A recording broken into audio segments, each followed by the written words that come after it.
அனைவருக்கும் வணக்கம். இது உங்கள் அடைக்கல அன்புள்ளங்கள் சேனல். இதுவரை நம்ம சேனலை சப்ஸ்கிரைப் பண்ணாதவங்க சப்ஸ்கிரைப் பண்ணிக்கோங்க. நம்ம போகிற ஒவ்வொரு வீடியோவும் உடனே உங்களுக்கு நோட்டிஃபை ஆகணும்னா பக்கத்தில் உள்ள பெல்லைக்கான கிளிக் பண்ணி ஆல் அப்படிங்கிற சிம்பலை கிளிக் பண்ணுங்கள். அப்போ தான் நான் போகிற ஒவ்வொரு வீடியோவும் உடனே உங்களுக்கு நோட்டிஃபை ஆகும். நாம் இந்த வீடியோவில் பார்க்க போகிறது என்னென்னா, தமிழில் இதற்கு முன்னாடி கேட்கப்பட்ட 20 முக்கியமான வினாக்களை தான் பார்க்க போகிறோம். முதல் கேள்வி, ஞானபோதினி என்னும் இதழை தொடங்கி வைத்தவர் யார்? இதற்கான பதில் என்ன அப்படின்னா மு.சி. பூர்ணலிங்கம். மு.சி. பூர்ணலிங்கம் என்பவர் தான் ஞானபோதினி என்னும் இதழை தொடங்கி வைத்தவர். இரண்டாவது கேள்வி, பரிதிமாற் கலைஞர் பிறந்த ஆண்டு எது? இதற்கான பதில் என்ன அப்படின்னா 1870. அதாவது பரிதிமாற் கலைஞர் அவர்கள் 1870ஆம் ஆண்டு பிறந்து 1903ஆம் ஆண்டு இறந்தார். மூன்றாவது கேள்வி, காரைக்குடி மீ.சு. உயர்நிலைப் பள்ளியில் தமிழாசிரியராக பணியாற்றியவர் யார்? இதற்கான பதில் என்ன அப்படின்னா முடியரசன். முடியரசன் அவர்கள்தான் காரைக்குடியில் அமைந்துள்ள மீ.சு. உயர்நிலைப் பள்ளியில் தமிழாசிரியராக பணியாற்றியவர். நான்காவது கேள்வி, வள்ளலார் பதிப்பித்த நூல் எது?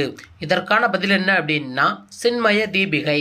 சின்மய தீபிகை என்ற நூல்தான் வள்ளலார் அவர்களால் பதிப்பிக்கப்பட்ட நூல்.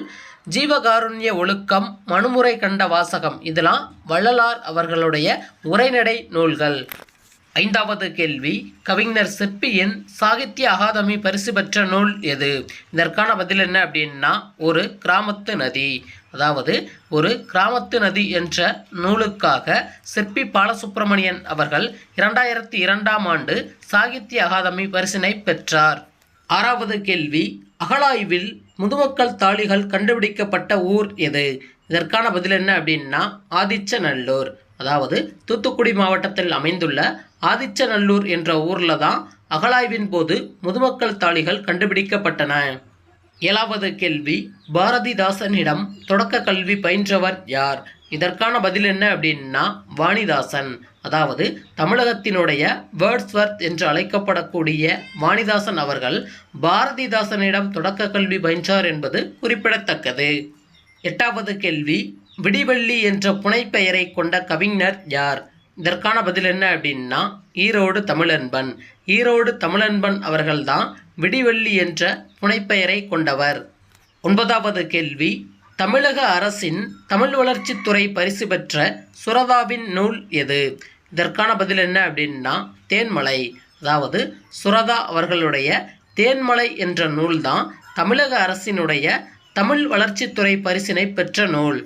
பத்தாவது கேள்வி, எனக்கு வறுமையும் உண்டு, மனைவி மக்களும் உண்டு, அவற்றோடு மானமும் உண்டு என கூறியவர் யார்? இதற்கான பதில் என்ன அப்படின்னா பாவாணர். அதாவது மொழி ஞாயிறு என்று அழைக்கப்படக்கூடிய தேவநேய பாவாணர் அவர்கள்தான் எனக்கு வறுமையும் உண்டு, மனைவி மக்களும் உண்டு, அவற்றோடு மானமும் உண்டு என்று கூறியவர். 11வது கேள்வி, பாண்டவர்களிடம் தூது சென்றவர் யார்? இதற்கான பதில் என்ன அப்படின்னா விதுரன். விதுரன் அவர்கள்தான் பாண்டவர்களிடம் தூது சென்றவர். 12வது கேள்வி, நற்றிணை பாடல்களை தொகுப்பித்தவர் யார்?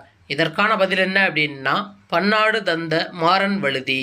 பன்னாடு தந்த மாறன் வழுதி அவர்கள்தான் நற்றிணை பாடல்களை தொகுப்பித்தவர். ஆல்ரெடி நம்ம சேனலில் 8 தொகை நூல்களுக்கான தொகுத்தவர், தொகுப்பித்தவர், கடவுள் வாழ்த்து பாடியவர், கடவுள் இதற்கான ஷார்ட்கட் வீடியோ போட்டிருக்கோம். அதற்கான லிங்க்கை நான் டிஸ்கிரிப்ஷனில் கொடுக்குறேன், அதையும் பார்த்து தெரிஞ்சுக்குங்க. 13வது கேள்வி, நெடுநீர்வாய் கடிதினில் மட அண்ண கதியது செல நின்றார், இவ்வடிகள் இடம்பெறும் நூல் எது? இதற்கான பதில் என்ன அப்படின்னா கம்பராமாயணம். கம்பராமாயணம் என்ற நூலில் தான் நெடுநீர்வாய் கடிதினில் மட அண்ண கதியது செல நின்றார் என்ற பாடல் அடிகளானது இடம்பெற்றுள்ளது. 14வது கேள்வி, புலனழுக்கற்ற அந்தணாளன் என பாராட்டப்படுபவர் யார்? இதற்கான பதில் என்ன அப்படின்னா கபிலர். கபிலர் அவர்கள்தான் புலனழுக்கற்ற அந்தணாளன் என பாராட்டப்படக்கூடியவர். 15வது கேள்வி, பொருந்தாத நூலை எடுத்து எழுதுக. கொடுக்கப்பட்டுள்ள 4 ஆப்ஷனில் பொருந்தாத நூல் எது அப்படின்னா புறநானூறு. ஏன்னா நான்மணிக்கடிகை, நாலடியார், இனியவை 40 இதெல்லாம் 14 கீழ்கணக்கு நூல்கள். இந்த புறநானூறு என்பது 8 தொகை நூல். அப்போ இந்த 4 ஆப்ஷனில் பொருந்தாதது எது அப்படின்னா புறநானூறு. 16வது கேள்வி, அறிவுடையார் நட்பு எதனை போன்றது? இதற்கான பதில் என்ன அப்படின்னா வளர்பிறையை போன்றது. அதாவது அறிவில் சிறந்த ஒருவருடைய நட்பானது வளர்பிறையை போன்றது. 17வது கேள்வி, பொறுத்துக. ஒழுக்கத்தின் எய்துவர். ஒழுக்கமுடையவர் எய்தக்கூடியது என்ன அப்படின்னா மேன்மை. இழுக்கத்தின் எய்துவர். ஒழுக்கம் இல்லாதவர் எய்தக்கூடியது என்ன அப்படின்னா எய்தா பழி. பொறாமை உடையவரிடம் செல்வமானது நிலைக்காது. ஒழுக்கம் இல்லாதவரிடம் உயர்வு என்பது இருக்காது. அப்போ இதற்கான சரியாக பொருத்தப்பட்ட விடை எது அப்படின்னா ஏ ஆப்ஷன். 18வது கேள்வி, வாய்மை எனப்படுவது என்ன? இதற்கான பதில் என்ன அப்படின்னா தீங்கு தராத சொற்களை பேசுதல். அதாவது வாய்மை என்பது என்ன அப்படின்னா மற்றவருக்கு தீங்கு தராத சொற்களை பேசுவதற்கு பெயர்தான் வாய்மை. 19வது கேள்வி, கம்பராமாயணத்தின் மணிமுடியாக விளங்கும் காண்டம் எது? இதற்கான பதில் என்ன அப்படின்னா சுந்தர காண்டம். அதாவது கம்பராமாயணம் நூலானது 6 காண்டங்களை கொண்டுள்ளது. அதாவது பாலகாண்டம், அயோத்திய காண்டம், ஆரண்ய காண்டம், கிஷ்கிந்த காண்டம், சுந்தர காண்டம், யுத்த காண்டம்.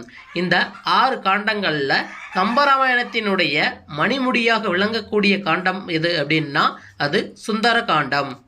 20வது கேள்வி, நூறாசிரியம் என்னும் கவிதை நூலின் ஆசிரியர் யார்? இதற்கான பதில் என்ன அப்படின்னா கவிஞர் பெருஞ்சித்திரனார். அதாவது பாவலரேறு பெருஞ்சித்திரனார் அவர்கள்தான் நூறாசிரியம் என்ற கவிதை நூலினுடைய ஆசிரியர். இத்துடன் இந்த வீடியோ நிறைவடைகிறது. இந்த வீடியோ உங்களுக்கு பிடிச்சிருந்தால் லைக் பண்ணுங்கள், உங்கள் ஃப்ரெண்ட்ஸுக்கும் ஷேர் பண்ணுங்கள். வீடியோ பற்றின கருத்துக்களை கமெண்ட் பாக்ஸில் கமெண்ட் பண்ணுங்கள். மறந்துடாமல் நம்ம சேனலை சப்ஸ்கிரைப் பண்ணுங்கள். இது போன்ற வீடியோக்கள் மற்றும் மேலும் பல ஷார்ட்கட் உள்ள வீடியோக்கள் நம்ம சேனலில் இருக்குது. அதையும் பார்த்து தெரிஞ்சுக்கோங்க. நன்றி, வணக்கம்.